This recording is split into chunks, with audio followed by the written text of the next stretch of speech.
Council wa NUP bamita Wameli yava mulamu obw'enseno za wiki singa 2 emabega yagenda mu America eyo yafiira so naku lw'ejjo bode bagikomezaawo wano yatose yesterday yakomye olunaku lw'eggulo ndoza ne bagitwala mu fino muganda wange kyova balaba olaba nga totoseseetuke nga balaba nga toseseetuke bakutika n'okomawo n'ofiira ekyaddondo muganda wange kubanga omubiri tegukomezekwawo kale naye nga bamukkiriza n'ayita ne mu kibuga kale kakati jjo yabadde process trail board okugijja ku airport paka bakite mu funeral home naye akawungeezi ku offices za NUP wabaddewo olumbe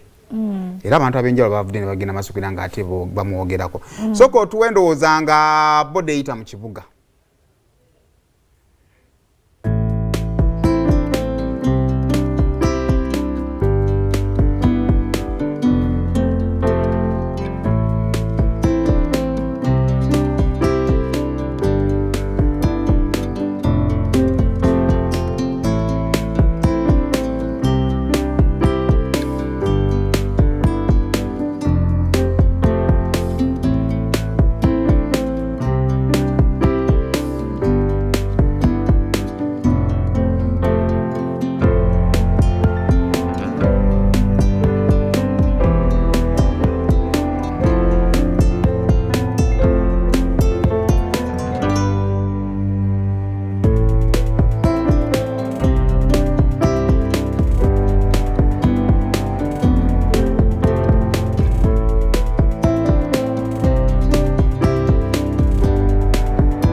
Nyabu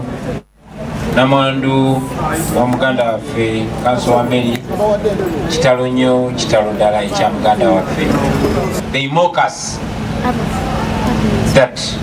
we speak on funerals, so they mock the number of funerals that we attend. Kugondeeza muganda wange Abitex bye mbadde njogera mu luzungu tikati batandise n'otujerega n'otuyeeya ti abo boogerera ku nnyimbe ebiseera ebisinga bannaffe aba bagenze mu ngeri gye tutategeera. So buli wemba nga njogera nammwe nga siri sure mukisa ki gwe ngenda kuddamu kufuna kwogera nammwe kubeera twogera ne buli omu nange kennyini nga nindiridde olwange. Kitalo nnyo kitalo ddala tufiiriddwa muganda waffe Council Wameli. Nyabo webale kuba mugumu, webale tugumiikiriza, webale twazika mu bbaawo. It is very tough omukyala okubeera ewaka nga naye amanyi bbaawe aze mu mbirigo. Ne munnaffe mwannyinaffe Shamim Malende naye yayita ku lugwanyu namukyalira e Kenya ng'ali bubi nnyo. Twebaza Katonda nti yasobodde okukomawo ng'akubye ku matu. Twongere omusabira Shamim Malende kubanga ate zewe nali ntandise okugwamu amaanyi nga ndaba bannange kati baaliwo batubikira Council Wameli ate nga ne Shamim deputy we naye abadde mulwadde kibadde disturbing. Kyali even more disturbing and I want to mention that. Saagala tuwe mulabe waffe chance yonna etupaintinga kifaananyi kibi. Mumbaleke babeere nga batomera buli kaseera mubaleke batomere ebisenge bajjeyo abantu be bato kyalinze babaleetawo bakolayije bamale obukofiira bw'abamalya mungu mubaleke batomere temubakiriza kututomeza. Wameli tumufiiriddwa ndaba mikwano gyange bembadde ndudde okulaba Abitex nakoma mulaba nga masibe kati mulabye nakoma kulaba bajjo nga tannagejja bwatyo kati mulabye n'abalala banange mwebali nnyo mwebalire ddala mu kaseera nga kano bwe muyimirira wamu naffe muba mutujjukiza nti tetukola kikyamu muba mutujjukiza gibe tukola nammwe mubisiima newankubadde ebiseera ebimu mutya oba mulya ngava waggulu basebo ne banyabo ate muleme kuba nnyo ngalo banange tulimu okufiirwa kati bwe njogedde ku bajjo ne mukobe engalo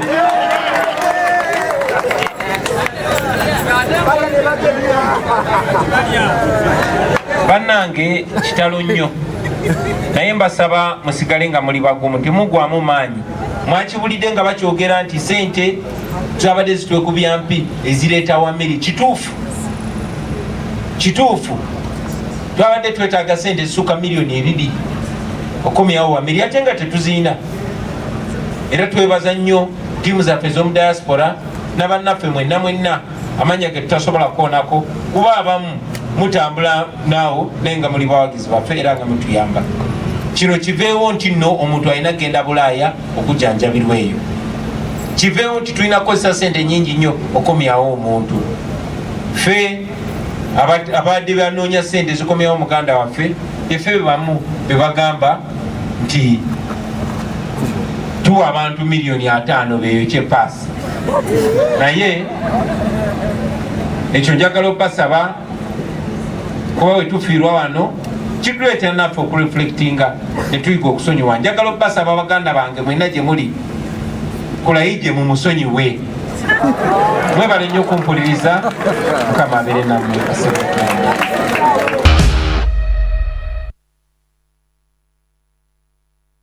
ebimu ku byabadde mu lumbe ekiro yaze naafuna n'omukisa okuddamu 2 ebyabaddewo ku bya Eric